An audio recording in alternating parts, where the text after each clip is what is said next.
Today's video is about body dysmorphia.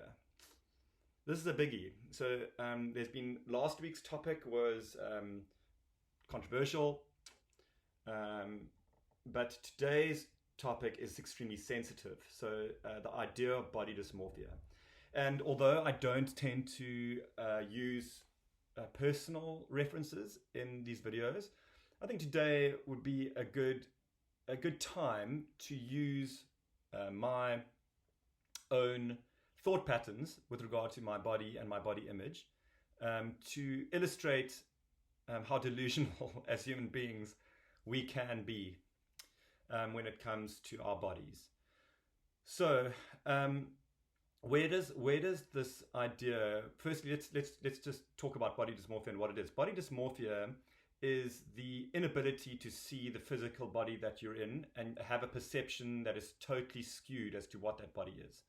So with regard to anorexia or bulimia, you might look in the mirror and see an extremely overweight person, but in reality you're perfectly normal and in fact fit within normal boundaries. You might actually be unhealthily on the extreme side of underweight. But your mind, being the powerful magician, a deceptive magician that it is, will convince you that you are fat and that you are not worth it and that you're ugly and that there's so many things that your mind says to you, and you start to go down a really negative path to try and attain perfection. Now, I did say I was going to come to this one with personal experience. And when I was growing up, I was by no means ugly. And somewhere along the line, I just started developing a dislike for my physical body, just not really liking what I saw. And although it wasn't extreme, I think it was brought on by being in an all-boys Catholic school, like a spud style environment. And you get those guys that just mature really early and they end up with this fantastic physique. I was never lauded or applauded for sporting ability. I wasn't a sporting person. And even in the context of,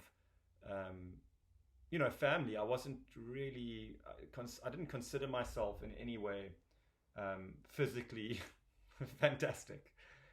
And then the universe played a very interesting trick on me because I spent my school years kind of misunderstanding my own body, and then ended up at university where in the space of about, I think 3 or 4 months over university, the holidays before I went to university and going into university, I went through a massive growth spurt and I started becoming, people started finding me really attractive. And I didn't know what was happening. I was like, I didn't have any idea what was happening. So in the lottery of puberty, I came out of the other side beforehand with people not finding me attractive in my mind. And then after that, having the sense where people wanted to know me just because of the way I looked.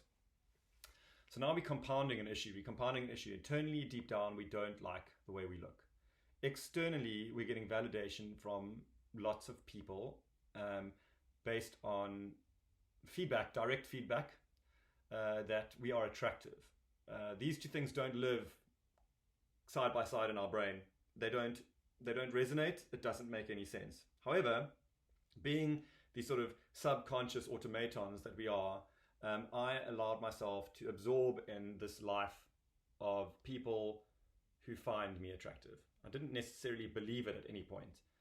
But what I did was I went on a journey of kind of excessive sexual exploration, excessive sort of validation through friends, excessive amounts of friends, having a large social circle, being the center of attention, throwing large parties, and sort of taking advantage of any situation where I had any form of physical contact, in the sense of just whenever it came about, I would I would go there. And this compounded issue just was slowly but surely,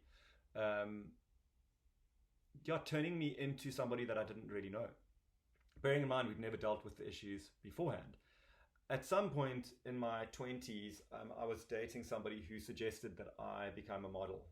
And I was absolutely overwhelmed by that thought, but they were quite persistent, and I ended up going to a modeling agency and standing at the front desk and saying, I've been told that I think there should probably be a model. I don't think I should. Standing at the front desk in the reception, they were like, take off your shirt, which I did. They kind of glanced up and down and they were like, yeah, okay, we'll sign you. This was quite a long time ago. So this was sure in the 90s, the late 90s. So modeling was a little bit different.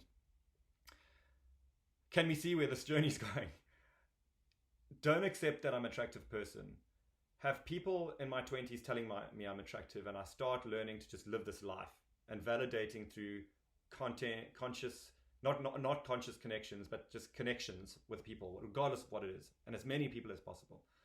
Then the universe and this world that we live in, which absolutely applauds and holds up physical beauty, affirm that by saying you need to be a model. And for about 5 years, I was in this delusional space and going down that path. And the modeling industry is probably the most destructive industry when it comes to self-worth and belief in yourself, because it's a constant industry of rejection. It validated everything I believed about myself when I was young, and it made me hate my physical appearance. Absolutely hate it, because I, down to the fact that the slightly skewness of my nose, or the fact that my ear has a slight thing over here, or you become hyper critical of yourself. So my body image that I had as a young child, which was by no means correct, it was body dysmorphic. I was a very attractive little guy. When I look back now, I can say that. It was body dysmorphic, and it was compounded by extremely long-winded circumstances, which ended in me having extremely low self-worth. And the sort of straw that broke the camel's back was walking up to somebody at a bar one day and saying to them, I'd love to buy you a drink. And their response was to look at me and look up and down and go, you're going to have to go to gym for about 5 years before I would ever consider a drink from you. And wow, some people come into your life, they may be absolute assholes, but they come into your life and they have very powerful impact on your life. And I still went the wrong way in this journey. So what I did is I went and started CrossFit. Guess what, guys? Stronger Together is based on the CrossFit platform. And I started CrossFit, and the most miraculous thing happened, because I initially started for the total shallow reason that now I wanted to become attractive enough, finally, that I felt validated and I could go buy those people drinks and they wouldn't turn me down. And my body changed dramatically in, I'd say, the space of a year, in the first year. And in that process, I started to not focus on my physical form anymore and focus more on building a healthy life, a healthy, positive life. So an exercise regime, being healthy, surrounding myself with people that validated me and I felt good when I was around, weeding out the negative space and the negative people that sucked my energy, and got to this point, luckily without any form of assistance, that where I just woke up one day and the body dysmorphic issues just had kind of come together. This body dysmorphia and this idea of being attractive came together, and I was like, you know what? Regardless of whether the universe finds me attractive, I find myself attractive and I approve. And that changed my life forever.